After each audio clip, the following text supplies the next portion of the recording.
আজ একটা রাস্তার গল্প। চন্দননগর স্ট্র্যান্ডের দক্ষিণে পাতালবাড়ি থেকে তেমাথা পর্যন্ত যে রাস্তা, তার নাম কবি ভারতচন্দ্র রোড।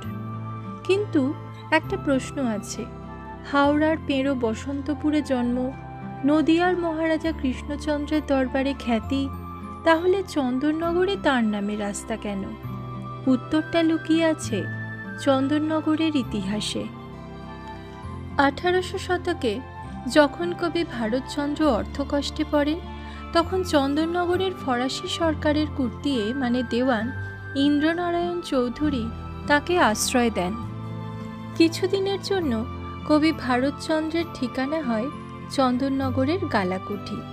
আর এই সময়ই চন্দননগরে ঘটে যায় এক ঐতিহাসিক ঘটনা। এখানেই প্রথম পরিচয় হয় নদিয়ার মহারাজা কৃষ্ণচন্দ্র রায় ও কবি ভারতচন্দ্রের। নদিয়ার মহারাজা কৃষ্ণচন্দ্র রায়ও মাঝে মাঝে প্রয়োজনে ইন্দ্রনারায়ণ চৌধুরীর কাছে অর্থ সাহায্য নিতে আসতেন। এরপর এই পরিচয়ই বদলে দেয় ইতিহাস। মহারাজা কৃষ্ণচন্দ্র কবির প্রতিভা চিনতে পারেন এবং তাঁকে নিয়ে যান তার রাজ দরবারে। আর সেখানেই রচিত হয় অমর কাব্য অন্নদামঙ্গল।